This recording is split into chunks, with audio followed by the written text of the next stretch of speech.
There we go. Hello, everyone, and welcome to the Tonight Show podcast for today, the 2nd of April. Hello, everyone, and welcome.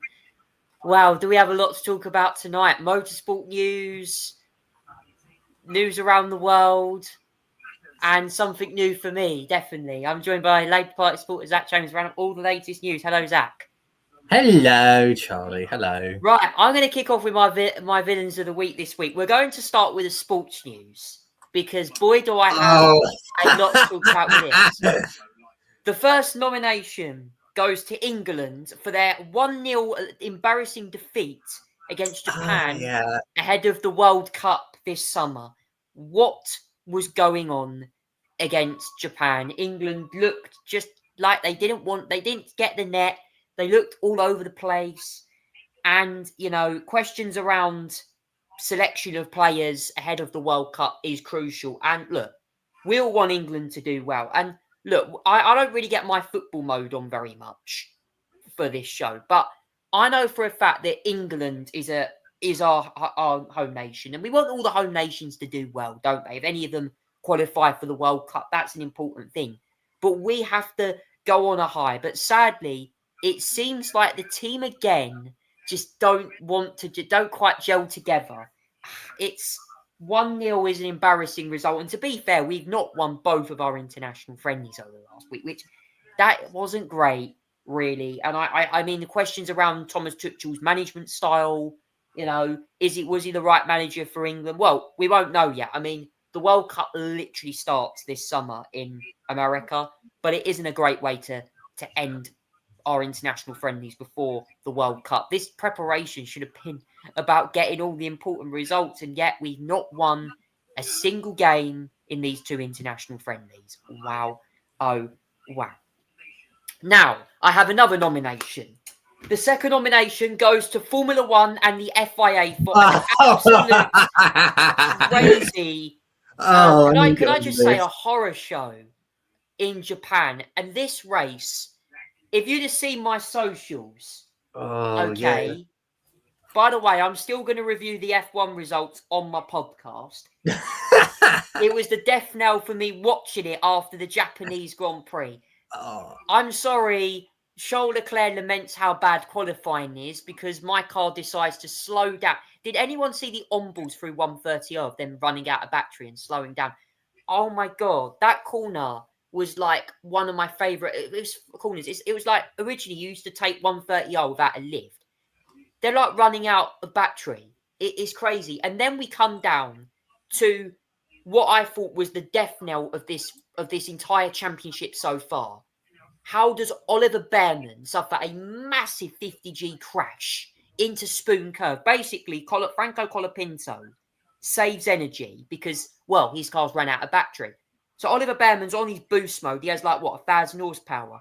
And he goes literally straight over it. I mean, people will say, did Colapinto give him space? That's another question. But the car literally just went off the track. And he was he literally zoomed off.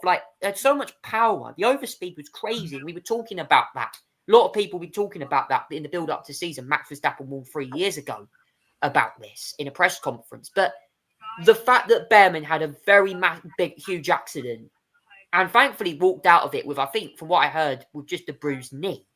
Because it could have been a lot worse, trust me. It was a very nasty accident. The fact that happened, they've had to launch a review into the rules. I absolutely think these rules need to be scrapped as soon as possible. If people are dying, trust me, this is the darkest year for Formula One since 1994. I am going to be honest with you guys. These cars are meant to be safe, and I'm sure that they're safer than what they were in the 90s. But don't forget, in the San Marino Grand Prix that year, you lost 2 racing drivers. You lost Ayrton Senna and Roland Ratzenberger, both through massive crashes at that race. And, we've lost... Obviously, you might remember Jules Bianchi crashed in the 2014 Japanese Grand Prix in the rain with a JCB digger. And that's, thank goodness, the Halo's there. Because that probably did play a big part in saving Bearman's life.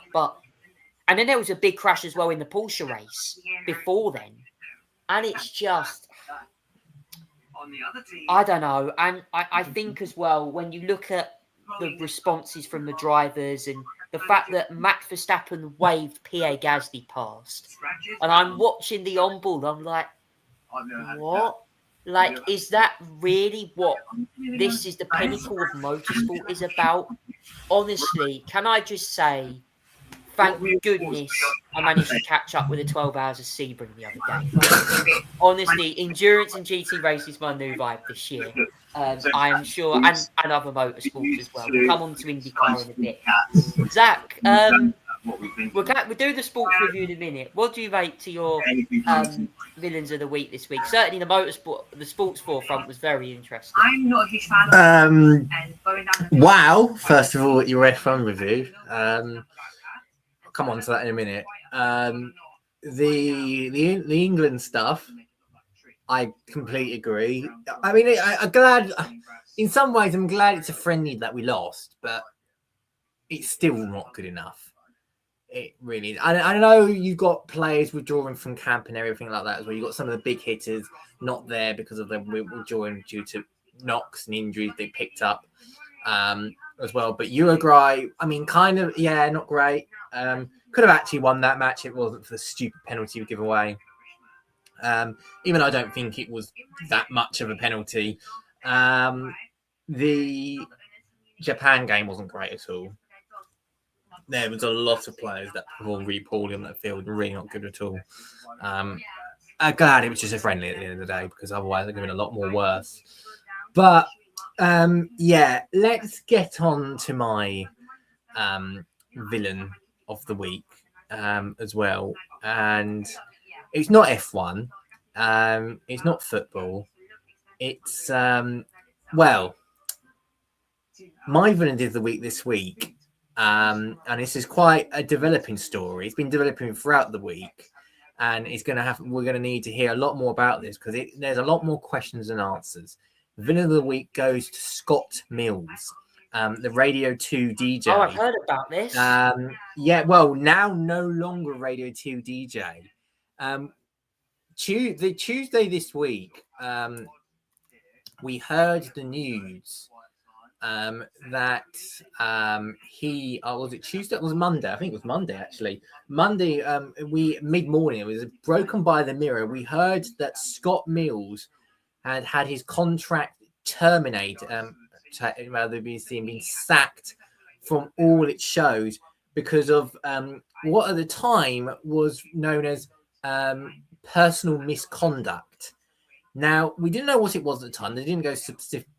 The BBC didn't go specifics of it, but now it relates to an allegation. He was an allegation made by the police, which they were investigating back in 2016 to 18 to 2019, actually, over a historical sexual offence against a teenage boys that had taken place between 1997 and 2000. The Crown Prosecution Service did not decide to charge Scott Mills because they decided the evidence did not meet the threshold to bring charges, and would probably, therefore, the CPS felt it was unlikely to win in court, in other words, as well. Now, that was, we think, partly the reason why he was sacked, because at the time we don't believe the BBC knew. However, the BBC confirmed on Wednesday the organisation was aware of the investigation in 2017, but dismissing after receiving new information in recent weeks. The corporation that sacked the broadcast after learning the alleged victim in the police investigation was under 16. It's not clear if the BBC manager that at the time of the investigation in 2000 knew of the age, but the current manager only became aware in recent weeks and took action.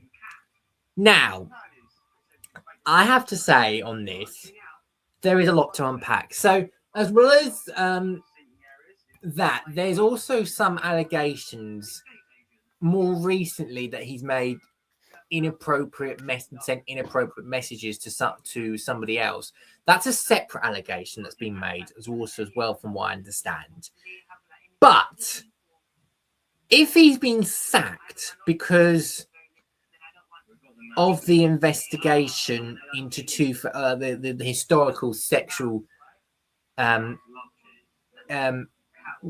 investigations which happened back in the 90s and was closed in 2018. If that's the reason why he's been released, I can't help but feel kind of a bit sorry for him, because it's clear to me that the CPS did not charge him. Now, that doesn't mean to say, though, that the events did not happen. It's just to say that the Met Police didn't say that we didn't feel like it didn't happen. Obviously, the Crown Prosecution said that the evidence that they collated was not enough to meet the threshold for him to be charged. Now, again, I feel sorry for him, because clearly to me, a bit sorry, because it's clear to me that despite there being you could argue that there's been no charges, so why he's been released. I wonder in some ways whether Scott revealed the new talk to the BBC about the intent of the investigation, the extent of the investigation against him beforehand, and whether the BBC knew not more than what they should have. Now, I think there's a lot that both sides have done wrong here. It's clear to me that Scott's conduct fell below the standards of what would be, needed of the BBC today, and I think it's clear to see that the personal stuff going on, it did not meet this. It doesn't meet the BBC standards. Let's do one thing. The other thing is, as well, I think the BBC's response to this has been, again, really poor. Really, really poor. They knew the investigation, so I don't see why they at the time did not suspend him pending further investigation if they knew of that he was being investigated. I mean, they didn't have to dismiss him. He could have been suspended provisionally until the matter was resolved. But to hold him off air and not be aware of it and not hold him off air instantly is really poor on their behalf. And I'm just wondering, this raises more questions. What is exactly the new information that they're looking for? What is it? I mean, if it's because the person involved was under 16, obviously that falls below the BBC's standards and values. Understand that. But how do they not know it? And if it's not even new information, why? I don't get it. I think there's a lot more that we're not being told here. It does not pass the smell test. Now, Scott Mills spoke out himself. It felt his statement was very lawyered and PR managed, I have to say. He didn't deny the charges against him, or didn't deny the investigation against him. He didn't deny that he was, he didn't deny doing any wrongdoing. He just pointed out the CPS said that there was no full evidence. But good grief, there's a lot gone wrong from all sides here, and it doesn't meet the smell test. But anyway, Scott Mills is the villain of the week for me, because clearly he has fallen below the BBC standards and values that you need a radio presenter. I mean, look, I've listened to him on his Radio 1 shows. I've listened to him many times, and when he was at Radio 1, I don't listen to much of Radio 2 because I don't really listen to Radio 2, but Scott Mills was very enjoyable in the show. He was probably one of the best presenters there. He clearly knew how to target target radio show for the relevant audience, and yeah, he had the skill, he had the competency, but clearly his personal life has not been such a clean to the point where it's now been exposed, and he's been forced. He's now effectively out of the organisation. Again, there's so much. I just think there's so much more to this than meets the sniff test to me, because something does not smell right with what's happened. I mean, I remember Innuendo Bingo, and he hosted. One, and hilarious. I really enjoy it. That for me was one of my favourite ever segments on a radio show, where you rate. Was it Chris Stark One of them, Chris Stark now at Capitol, was sitting next to a celebrity, whether it was an actor Will Ferrell or Rachel Riley or anyone you could possibly think of, got in that studio with him. They'd fill their mouths up with water, listen to ads from the week, and literally they'd spit it out as something really got played. Yeah. Does anyone remember? Comment down below if you remember Innuendo Bingo. Because honestly, like this segment was what I thought made Scott Mills actually like, it was his most iconic segment on his show. And I'm actually going to play for you a little segment now. And this was Daniel Radcliffe gets wet on Innuendo Bingo. Have a listen to this.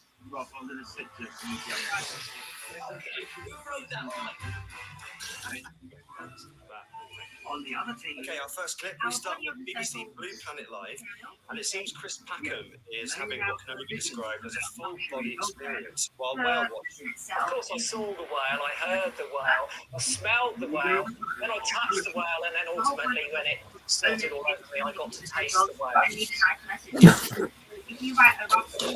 Oh no, it's not. Oh no, another water incident. Sorry. There has been a water spillage, but if you look to the right of you now, It's really it's cool that there's like chemicals and stuff in there. it's got Wimbledon, and no British summit is tennis ball bag. Commentator Tracy Austin reveals some very personal preferences of one particular player. Terrific return, right up the middle, deep and hard, and again, round patch.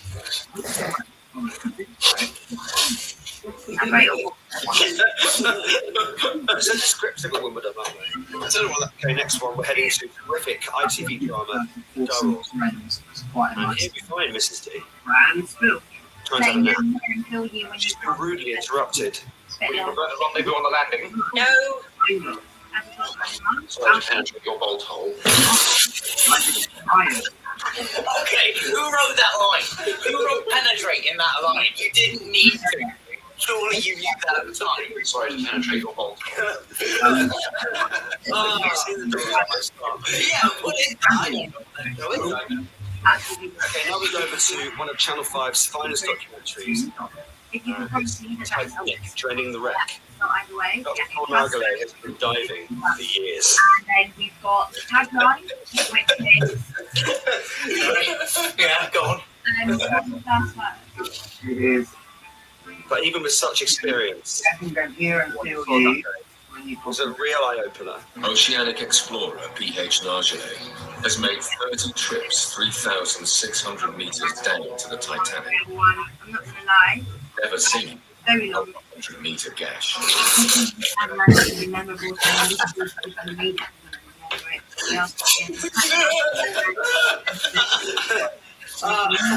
Listen, Frank, I'm sure I have some. Someone posted slightly more than he bargained for so early in the morning. I Told them it's 6 minutes past 6, and the glorious dedicated. I don't get to see enough of him, and I've just seen him have a bubble and showed him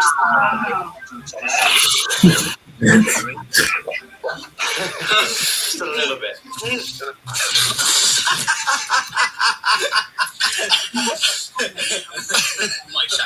Now let's go over to daytime TV staple Pointless. Are you a fan of Pointless? Love. Who's your favourite, Richard or Alexander? I'm not sure how many houses fit unless you have a huge house. Richard. How do you mistake at home? While trying to find an answer about the Hit his car quite easily. police service, one contestant has made a pointless mistake. The overall size of the product, I mean, it's huge. And I think, especially if you are selling to consumers where there's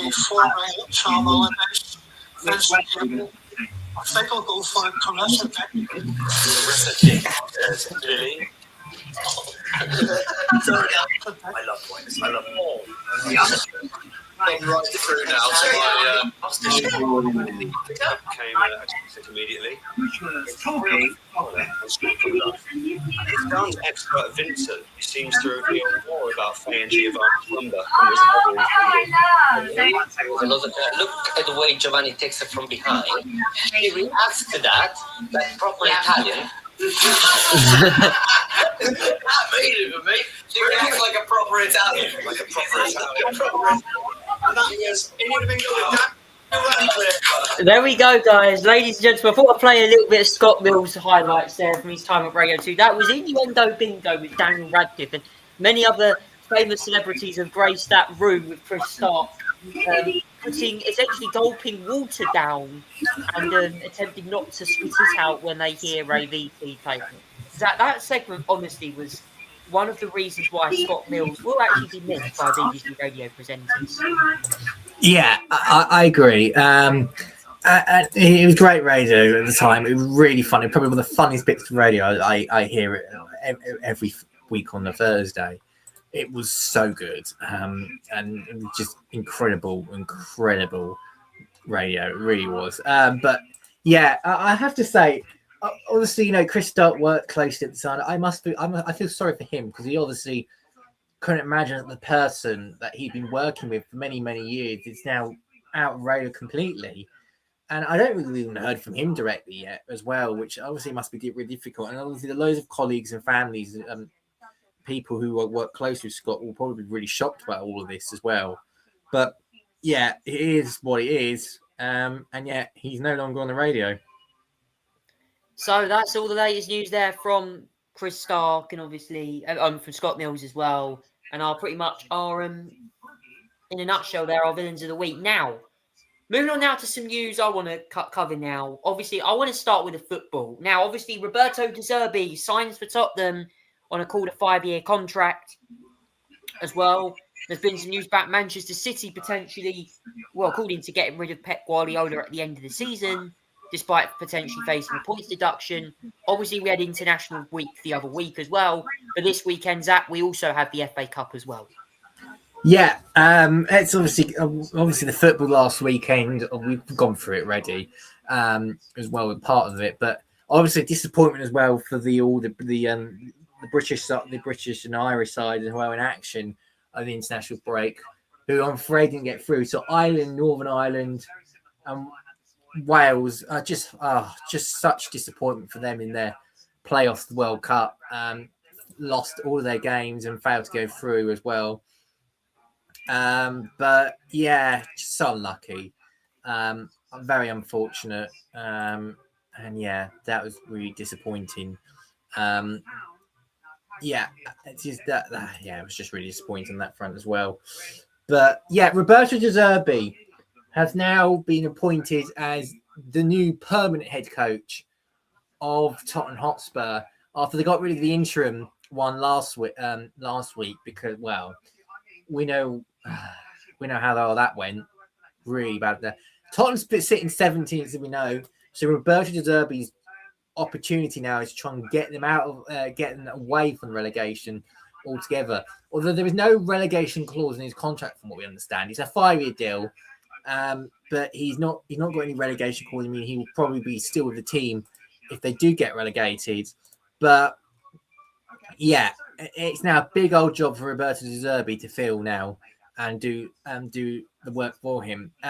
He's not in action this weekend. He's got a bit more time off, thankfully for them, to reconfigure, because this weekend it's the FA Cup quarterfinals. 8 will become 4 by the end of Sunday. And it's a really critical weekend as well. Obviously, the game of the weekend is going to kick off first at 12:45 on Saturday. Manchester City, Liverpool. That's a blockbuster game. One will fall as well this weekend at 12:45. One will fall, one will go through. Which one of City, Liverpool? It's a big blockbuster tie, that one as well. But there's 3 other ties that I'd keep an eye out from. At 5:15. Chelsea will take on the underdogs, and wowzers in this one. League One's Port Vale will be heading to Stamford Bridge. Can they perform another massive upset against Chelsea? Will Chelsea manage to get back on track? We will see. We'll have to see. And then from 8 o'clock on Saturday, Arsenal are away to Southampton, Championship Southampton. Yeah, it could be a lot happening in that one actually as well. It's 8 o'clock as well, providing that we don't have a clash between Chelsea and Port Vale. It's always possible. They can all go to extra time penalties as well. And then Sunday, it'll round off as well on Sunday with West Ham, who got quite far, actually, surprisingly far in the competition so far this season, taking on Leeds United at the London Stadium. West Ham have had a bit of form recently, although they did lose against Aston Villa. So whether they can find that form again remains to be seen as well. That's at 4:30 Sunday. Big clash as well. And after the West Ham Leeds game, it will be the draw for the semi-finals of the FA Cup, where all the remaining ties from after the quarterfinal will be held from Wembley as well, and it will be played on the week. I can't remember. That's the end of April, sometime at the end of April, I believe, as well. But yeah, big weekend to look forward to in terms of the FA Cup as well, as we come back as domestic football returns for its final dash to the end of the season. That's all the football. Now it's time to review Formula One. Okay, I've done my rant on the 2026 regulations earlier on in the show. Goodness me.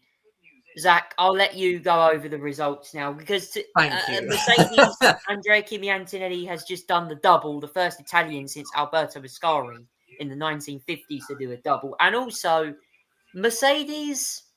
It's 2014 all over again, isn't it, surely? Maybe you could say that. But yeah, Kimi Antonelli, performance by far outperformed George Russell all this weekend. He did really, really well overall. But I'll tell you who also did well, actually, in second position.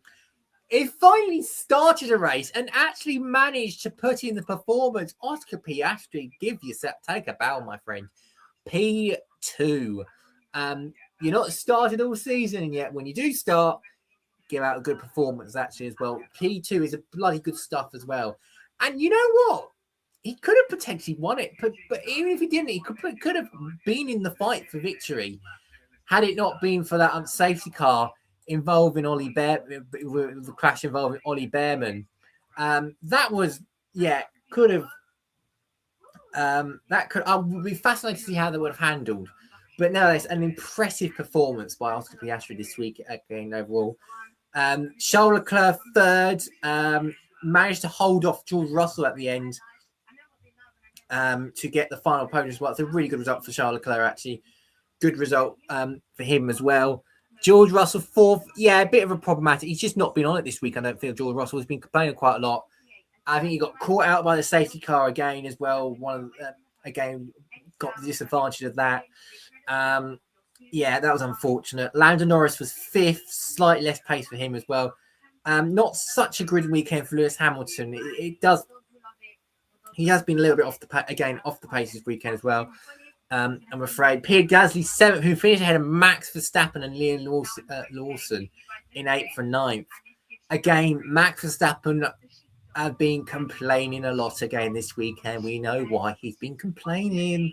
I'll get onto my views in a minute as well. Liam Lawson 9th as well. Esteban Ocon was 10th, get that point for Haas as well. And then it was Hulkenberg, Hadjar, Bortoleto, Arvid Lindblad, Carlos Sainz, Franco Colapinto, Sergio Perez, Fernando Alonso, who actually finished for Aston Martin. Well done. Valtteri Bottas, Alex Albon with, again, really poor. And again, Drake Williams not a good weekend. Lance Stroll in 21st. And obviously, Ollie Behrman's crash in 22nd. Now, what do I think overall?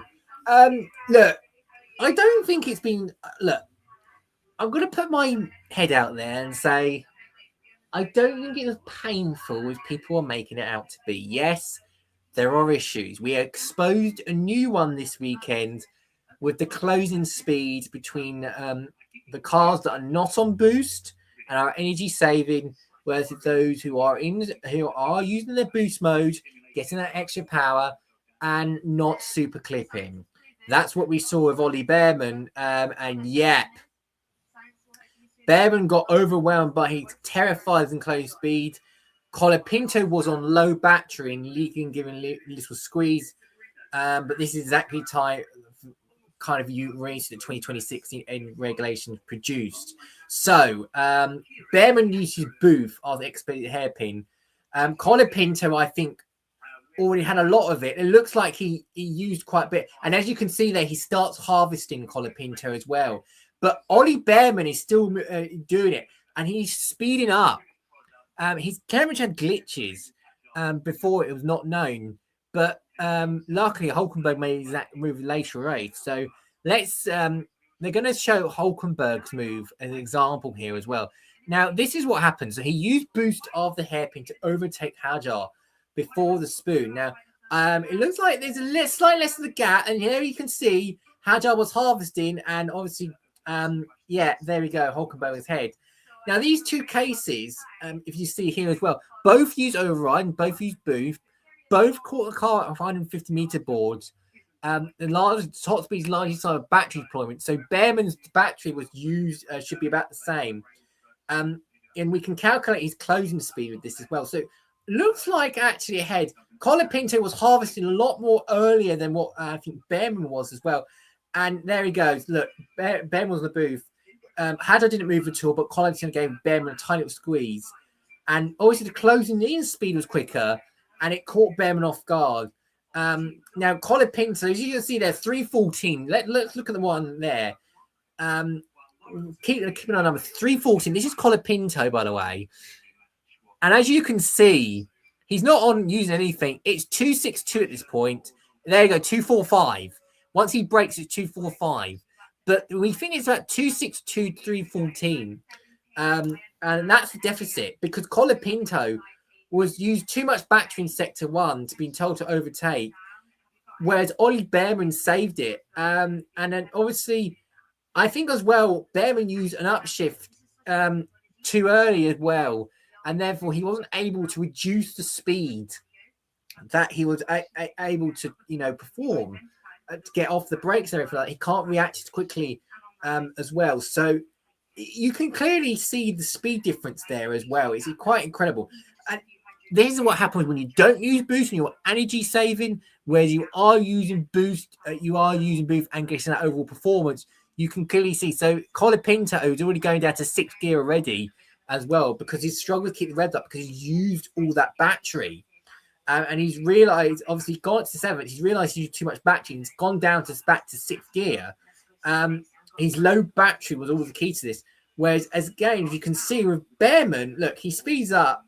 And you'll notice the red light has already started flashing, not even at the corner yet. So he had no power from the MGUK. Bearman had the full 350 kilowatts as well. That meant a 476 horsepower deficit, along with the straight being curved. You could say in hindsight that, Bearman could have lifted a little bit, but you can't imagine the closing speed as well along this as well. So, yeah, that's the problem with it. And obviously, you know what happens next. Once you get along and used up you can see the difference as well. And look, he's harvesting already, as you can see there. Bearman is still obviously accelerating. There is the closing speed as well. 50, 60 deficit as well.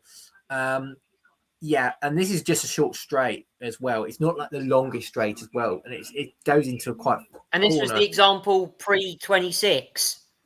Yeah, and then you can see they didn't have battery by then as well. But you can clearly see that obviously the speed difference as well. There's less of a speed difference you can see there as well. But I suppose this one, in this instance, that Verstappen, there was less speed, 32 as well. Vettel used the overtake button. Verstappen did not. Obviously 2018 engine was good. And that was the highest deficit as well. But then again, I suppose you could imagine that Verstappen also moved under braking as well at that point. So, yeah, that is clearly an issue that they need to sort out. And that's one of the new issues as well. We then saw the super clipping into 130R as well. That was a big issue. And F1 did not help themselves as well. If you remember, you may have seen that normally every week they upload the onboard pole laps each week to the F1 YouTube channel. And they normally do an onboard of it. Well, they coincidentally, they did the whole of the onboard except 130R because that's the hour where we start to see the super clipping and it didn't look good at all. When they see the car gets the rev limit and it's slowed down as well. They coincidentally went to the outboard of that Now, F1 then got everyone started piling on social media. F1 blamed technical issues with the onboard camera, but there wasn't. We can clearly see there wasn't. Now, this is the flat out. You can clearly see the speed difference. So look, clearly the 2026 cars are faster on the straight, but when we get to the corner, look, yeah, you can clearly see they've slowed down, and you can see this. They've gone from such a speed difference as well. Whereas the 2025 cars are slower but more reliable, the 2026 cars are faster but use up more energy, and therefore they're quicker to hit their limit and everything like that as well. So, yeah, it is an issue. And we now have a 6-week break, a 5-6 week break now because of the cancellations of Bahrain and Saudi Arabia. We do believe the F1 Commission are going to meet and discuss potential changes, short-term changes and potentially long-term ones. Look, hopefully they can figure out some reliable changes for the short term. There clearly needs to be a conversation about this. Not everything is all bad, I feel like, as well. I think like the overtake has been good from the perspective, so I wouldn't want to ruin the race experience. But clearly there are some issues such as the strength of boost mode, and the energy, the drop off as well. That is clearly a big issue that needs to be taken into consideration as well, because obviously for qualifying, it doesn't make it quite as good an experience at the race. This is more of a race car than a qualifying car, I feel, and qualifying is suffering for a little bit from it. And obviously, it's not good seeing cars just coast along the back stretch as well.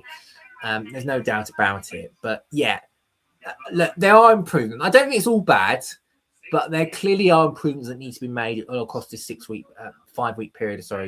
And just needs the refineries that need to be done to make the racing experience a little bit better.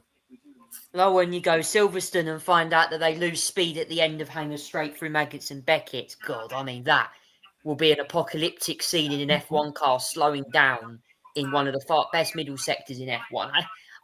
These new regs are just damning. I mean, I can't believe, like when I saw the comment of Tommy P1 commenting that Oscar Piastri's car slowed down before turns 9 and 10, that fast chicane, where before you used to attack the corners. I love that when they used to attack the corners. But they can't do it now because they've got to harvest energy. For God's sake, this is Formula E on steroids. Why have they done this? It's Mario Kart. Max Verstappen Mario said it was Mario Kart, wasn't it? The fact that it's like using the power-up box, and I'll use a shell, and there's this shell that I can toss to another car, or I use the rainbow mode, or the star mode, the disco mode, or a massive power-up or whatever. This is exactly what Formula One's become. It is an absolute disgrace. And I think, honestly, anyone who's got tickets for the British Grand Prix, comment down below. And by the way, Silverstone have released all their entertainment lineup now as well.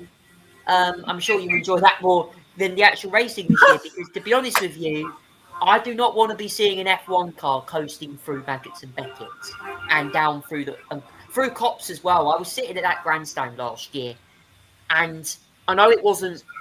I mean, I know I didn't get to see a Formula One racing, just BTCC, like Porsche Sprint Cup Carrera cars, whatever, driving through their Caymans. But that corner in F1 Copse is such an iconic corner. It's like fast, very fast. You can take it flat. But these F1 cars, these are going to have to super clip, probably downshift through Copse. We saw downshifting on the exit 130R. Mercedes were downshifting. Oh, God. Man, I'm honestly, the curse has hit me tonight doing this. So, yes, I will just bring you F1 reviews for the next few weeks. Anyway, moving on now to the next bit of news. IndyCar, yay, thankfully. Did anyone see the YouTube comments for IndyCar? People saying, refueling, oh man, we're back to the old school days. F1, F1 you had refueling years ago before they banned it. Okay, IndyCar now. Can I just say to Alex Palou, well he done. is on a roll at the moment. This guy is going for, what is it, his 5th championship now? He could break records with this. Wow.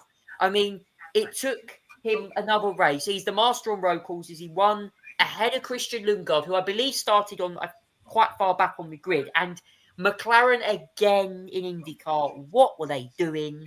They could have had a big chance to get close to Palou, but in the end, an issue with the right rear tyre on his final pit stop cost him brutal track position. He managed to just about stay ahead. I think Graham Rahal might have got past him, but he managed to get second place towards the end and come home ahead of Graham Rahal. Actually had a very impressive result as well. But yes, it was another win, Zach, for Alex Palou, and a race which certainly saw interesting strategy calls for sure. Yeah, I have to say, it was a great race. It was the most, obviously, the most thrilling race, but it was actually pretty decent, to be fair. I'll give you that. Decent. But Alex Palou, wow. He nearly didn't win the race. Christian Lundgaard at his final pit stop. Oh, the heartbreak. The actual heartbreak for Christian Lundgaard. He managed to put some laps in towards the final, the second stint of the race. He put some laps in and really did, and his car was really good. And all he needed to do was have a smooth pit stop. No. They screwed it up. They screwed the tire fitting on. They screwed it up, and he went home in a second position. Unfortunately, so it was Christian Lundgaard's to win. It didn't happen, and Alex Palou managed to, because of Lundgaard's error, poor pit stop. Palou managed to get ahead, run away with it, and win again. I mean, it was unfortunate Lundgaard. He did really well in that second stint, but just again, really, just unfortunate with pit stop. The team let him down there really badly. One thing we needing to celebrate: Graham Rahal, third position. Well done. It's great to see Graham Rahal back on the podium again after a little while, and he just managed to squeeze out David Malukas out of that podium position. Well done to him. Kyle Kirkman was in fifth position as well. Marcus Armstrong was a decent, was a sixth position. Scott Dixon went through from 13th to 7th. Santino Ferrucci stayed in 8th. Marcus Ericsson 9th. Jason Newgarden was the top 10. They actually everyone finished. Everyone finished the race. The ones in last were Lou Foster and Mick Schumacher as well. Unfortunate for them. I have to say as well. And then you got the conclusion of the line. We've got Rossi, Power, Rosenqvist, VK, Grosjean, McLaughlin, O'Ward, Nolan Siegel, Ramison, Griffin Simpson, Ko Collette, and then you had 22nd Stinger old Dennis Hauger, 23rd as well. That's just you round up there as well. The next race, I believe, is in 2 weeks' time as well. 2 weeks' time. The Aku Grand Prix of Long Beach taking place at California on April the 19th. Yep. Long Beach, an old F1 track years ago as well, and it's going to be an interesting circuit. IndyCar always have chaotic races in Long Beach. The first sector there is pretty tough. So I'm really looking forward to that one. And it's quite a lovely circuit to go to as well, by the way. It's looking forward to it.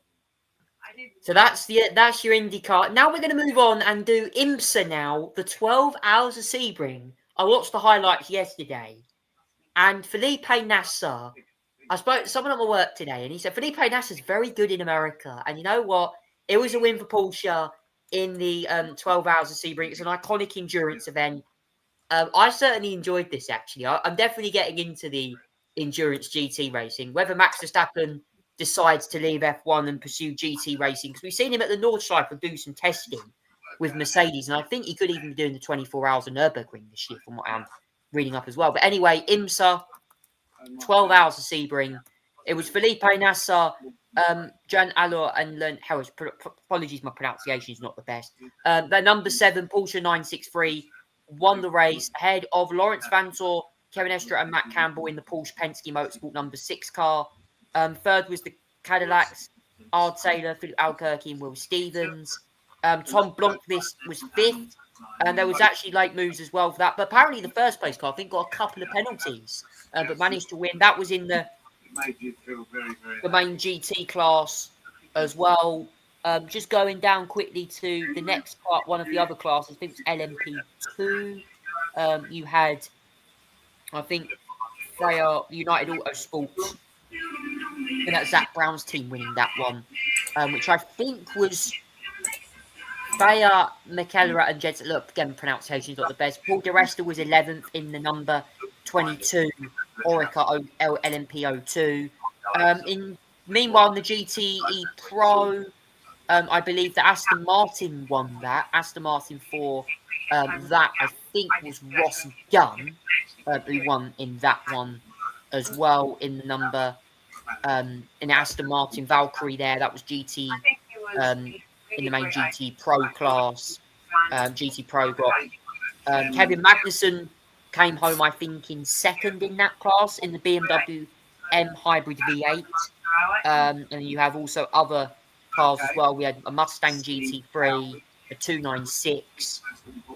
And that pretty much is the order. There was a couple of DNFs, collisions as well. Lexus, a Lamborghini, I think a Ferrari, and a Mercedes also collided as well in that race. So, yes, some big races. And Zach, Felipe Nasser wins again in IMSA in America. Yeah, absolutely fantastic job overall by the Porsche Penske team.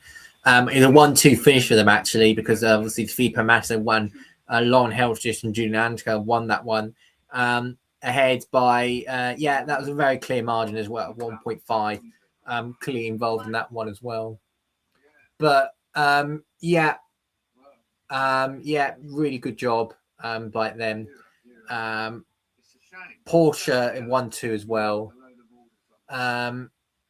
Matt Campbell, Kevin Ostrin, Lawrence Veres finished in second place. In third position, Cadillac as well. Jack Aiken, Eric Barman, Frederick Vesti, ahead of Tom Gron, Chris Colliver, and Scott Dix in that fourth car. BMW Team WRT. Robin Freintz in fifth position, Sheldon van der Linde and Drysville. And then sixth position, Myshak Racing as well. Alex Palou, goodness me. Did he really? Wow. Did he race in there as well? Goodness me. That was obviously that was a fun one to deal with as well. And actually, to be fair, it was a little while ago. So that's probably why I saw Alex Palou's race as well. Well, it was interesting, that one. But obviously, let me go through the one. The LMP, the Phil Fire, Hunter McCall won the LMP2s. The GT D Pros was won by Manfrey Racing, Clarence Batchelor, Ricardo Fuller, and Thomas Prynin. And the GTD was come by F Corn USA with Antonio Fucci, Simon Mann, and Lou Wondrot as well. So that's the class winners there for the 12 Hours of Sebring. That's the 12 Hours of Sebring there. Now it's time to do the NASCAR Cup Series, Zach, and Chase Elliott finally gets back on top of the podium. He does. He wins that one as well, and a really very important victory there for Chase Elliott as well. In what was sometimes a hectic race, I have to say, a lot of strategy going on as well, but in the end, it was Chase Elliott winning ahead of that one. Just holding off Denny Hamlin. Logano was third, Ty Gibbs fourth, William Byron was fifth, Blaney was sixth, Christopher Bell was seventh, Austin Cindric was eighth, Kyle Larson and Josh Berry in 10th. You're wondering how Tyler Reddy did, he did 15th. But good result for Shane Van Gisbergen as well, very much so. There were some weird crashes in that one, including Bubba Wallace. I don't know, he didn't go like a ball of steam or anything like that as well, but my goodness, I saw the wreck he did, and it was bizarre. It was really, really strange. It's almost like he just 10-pin bowled some drivers. It's like really weird and not strange what happened there as well. But yeah, really, really bizarre overall. But anyway, Chase Elliott was the one that got the best of it and won the race. So the Cup Series is off for Easter, actually. They're not racing this weekend. They are going to be racing at Bristol Motor Speedway when they do return on the 12th of April. They're going to be going double short track racing. Not better that way as well. But it's nevertheless now the NASCAR O'Reilly Auto Parts Series and the Craftsman Truck Series will be in action this weekend, and they are returning. Well, they are going to be returning to Rockingham for the first time in many years. Rockingham Speedway is back on the NASCAR calendar. It's been a while, and we're going to be seeing the track again, which is good to see. The O'Reilly Auto Parts Series and the Truck Series as well is returning to that. So there's been lots of great races there. Let's remember ourselves there, that one as well. But nevertheless, it's fantastic to see the circuit return as well. Hopefully we'll see some good 1 mile action across all of them as well. It'd be great to see some good racing overall. But yeah, good. Rockingham Speedway back this weekend for the 2 lower series, and Bristol in 2 weeks' time for the Cup Series. Does anyone remember the old Rockingham Speedway in the UK? Unfortunately, that's now apparently developing into a block of flats. Apparently it was like a car parking lot. There was one in America, but they used to have one years ago, and they used to host them, like, I think NASCAR racing, like Euro Series years ago, and British touring cars raced there quite a few years ago as well. It's just, they use it like for test sessions now or something. So yeah, if you've got memories of the old Rockingham Speedway, comment down below, guys, what you think. Obviously, the one in America is used for NASCAR. So yeah, quickly before we do the musical interlude, I just want to go over some news. There's been a couple of developments whilst we're here that I wanted to cover.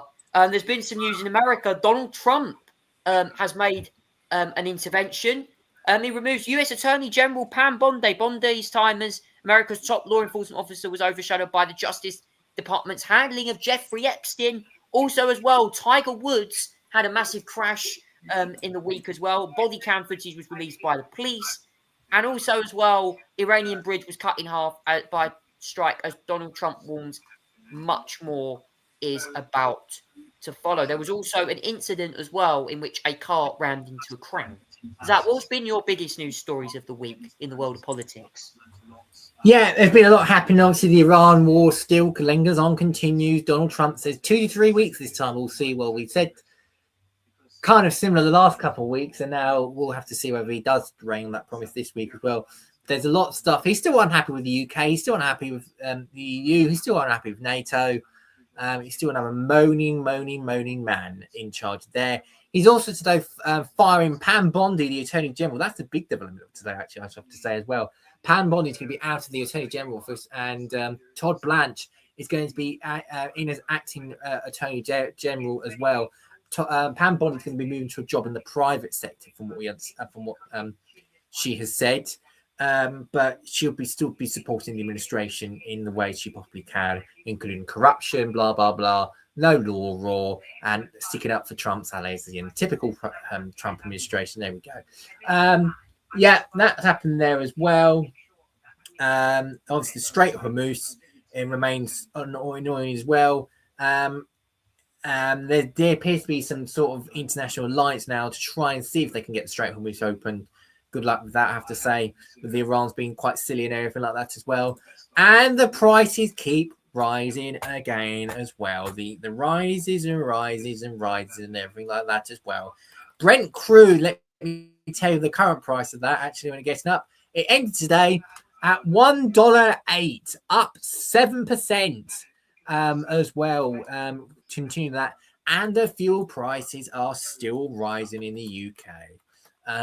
As well, they're still rising, and it's still increasing as well. Let me tell you what the RAC is saying out there. Petrol price as well. They're saying at the moment unleaded 155.54.45 and 177.1 for the motorway service as well. If you're at diesel though, it's even more expensive, 185.23, and premium diesel has now hit £2 per litre, with it being forecast still like to rise as well. Yeah, it is still rising as well. Goodness me, the petrol prices have gone up by 21.6%. So the unleaded charges, the diesel price has now gone up by about nearly 43%, 43p overall as well. And they're still rising because of the war in Iran. So more cost to the consumer as well. So yeah, lots of stuff, I'm afraid, going on, and I'm afraid it's not good value for the buyer here in the UK. It's gonna get more expensive. Trust me when I warn you about it. It's pretty bad anyway at the state of pumps. Now it's time for a musical interlude, and today I'm gonna go for a song that I think you all will find very interesting. Today's song is gonna be a very interesting hit. I'm gonna play for you a classic song. This song this week is by Paramore. I bet you'll know this one. And I'm sure you're all going to find this one very interesting. Ladies and gentlemen, this is Misery Business. We will see you in a few minutes.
Chances they don't ever matter, people never change. So hold you nothing more, I'm sorry that'll never change. And about forgiveness, we're both supposed to have a shame. Sorry honey, but I passed and I've never looked this way. Well, there's a million other girls that do it just like you, looking as innocent as possible to get to who they want it, what they like. It's easy if you do it right. Well, I refuse, I refuse, I refuse.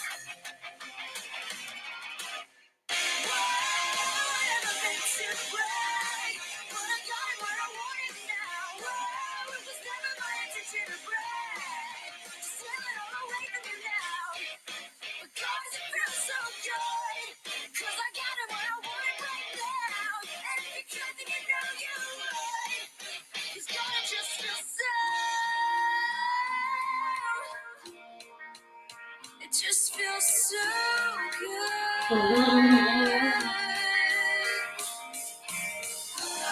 Just wildest dreams come true, not one of them involving you. Just watch my wildest dreams come true, not one of them involving.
Ladies and gentlemen, that was Misery Business by Paramore. Zach, a massive song for Paramore back in the day. It's a crowd favourite for many people.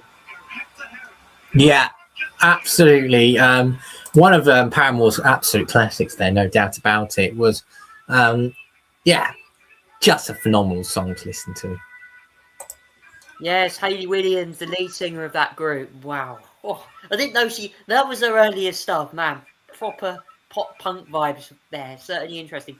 now it's time for Conversation Street this week. I've got a comment actually. It's just come in. Verity, though, I can't pronounce that. We had this a couple of weeks ago. I swear this guy was. Hey there, is this an open panel? He did this a few weeks ago. I swear he did. No, it isn't. I can answer that. I got the comment section open. But if you've got a comment, let us know what you've got to say. I'd be happy to hear that. It is certainly an open panel. No disrespect, though. I mean, to be fair, no, it isn't. But just it's just us two. Like we love us two, just chatting away and all sort of things. Well, so fair. Yeah, no. To be fair, don't mean to dismiss him. It's all right. It's no, it's not. That's fair enough. Yes, we certainly got interesting conversations on that one. Now it's time for Conversation Street. I've got a couple of things to mention about. The first thing I want to talk about is if any of you guys are heading to Chelmsford in the end of August bank holiday. Yeah. We have confirmation. New World Festival will be coming to Chelmsford. And yes, I got my tickets the other day for this concert. Obviously, to anyone who doesn't know, this concert is going to be held at Central Park in Chelmsford. And obviously, as well, we got the Colchester Summer Series also on as well. But the main, obviously, attraction of this concert is British singer, songwriter, and MC Craig David, who will be headlining the TS5 Chelmsford's Central Park New World Festival on the 30th of August. As well, a massive concert for Chelmsford. Obviously, tickets are available on sale. There hasn't been many other acts confirmed yet, but we do know probably I think it's the only one that's been confirmed, I think, from what I remember. But Zach, yes, a big concert coming to Essex this summer. And yeah, I mean, it's to be fair, it's returning as well because it wasn't on last year because of certain. I don't know. I think it was they couldn't agree a noise limit or anything like that as well. It was on the previous year. They were, I think, it was quite near to Highlands Park actually. I don't think it was actually to be Highlands Park. I think it was quite close to it. But anyway, but yeah, they're back this year as well. Thank goodness, and they've moved away. I think it was a King. I think it was King's Farm actually. I think it was King's Farm rather than Highland Park actually, from what I remember. Rather than that, yeah, that looks familiar. I think it's King's Farm, Highlands Park.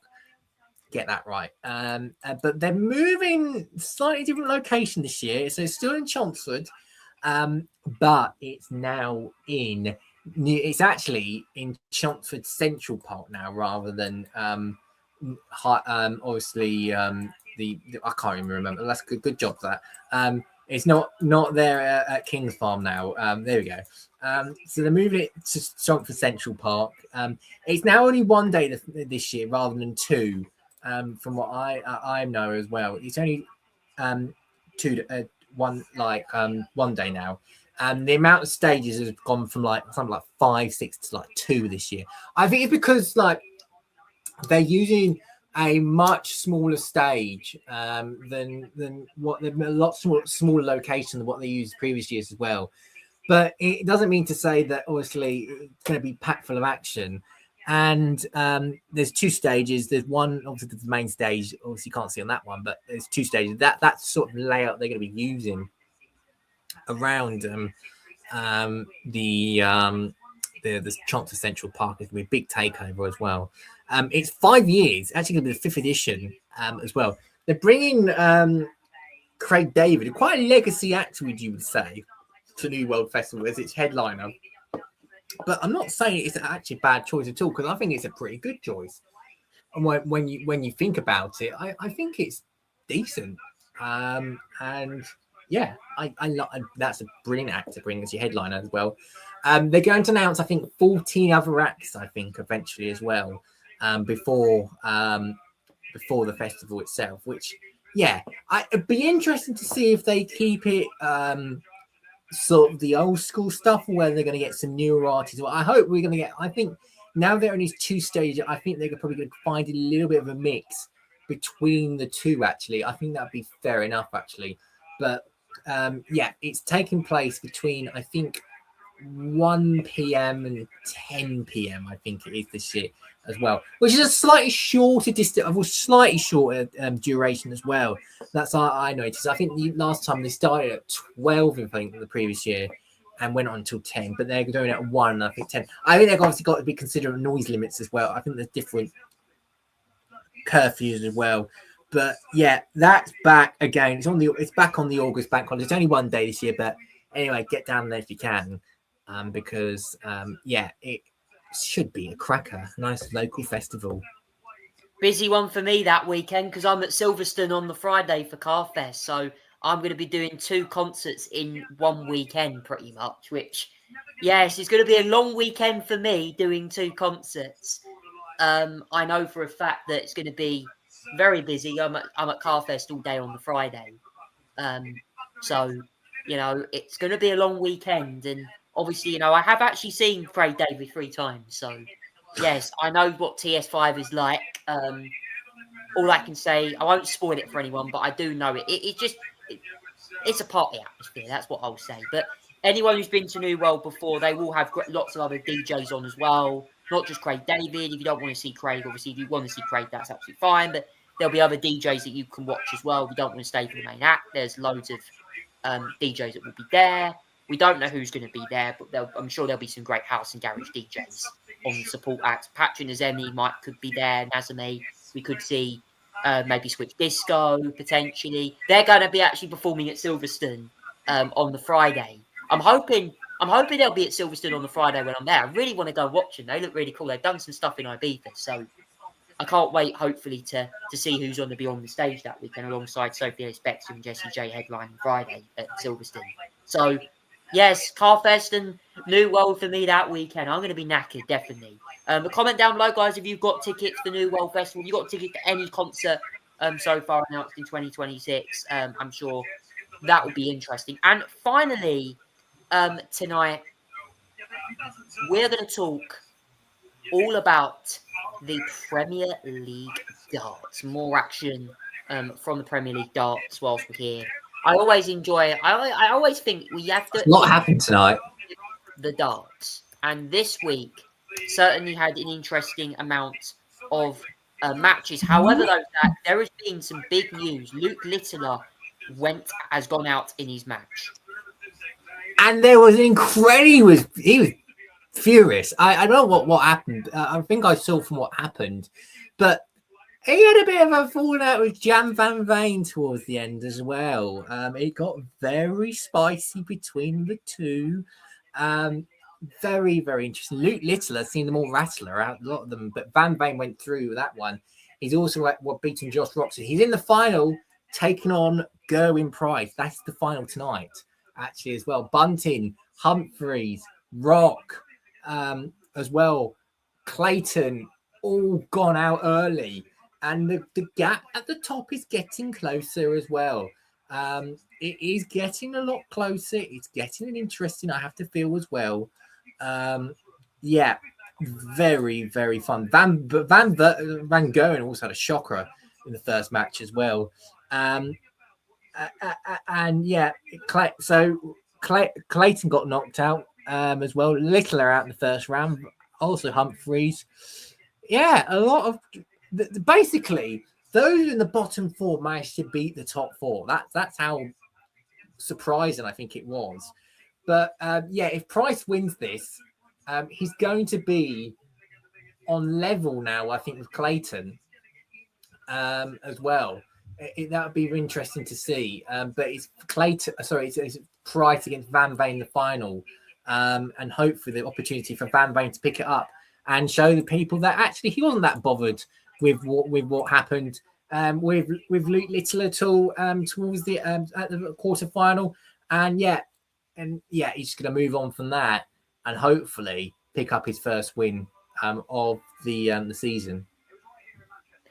Yes, that was certainly an interesting development, and that is it for the Tonight Show podcast tonight with me and Zach. Thank you so much for watching, and I hope you all enjoy your Easter bank holiday weekend. Happy Easter from us here on the show. Hope you enjoy your Easter weekend. You're going to be eating chocolate over this weekend. I'm sure many people bought Easter eggs from the supermarkets to enjoy this weekend. And if you're out and about in the community, going on holiday, planning a getaway trip, enjoy that as well. And we'll see you again next time for another edition of the Tonight Show podcast. Take care, everyone, here on YouTube. Take care from me and Zach. See you next time. Goodbye. In 2013, we saw the rise of MV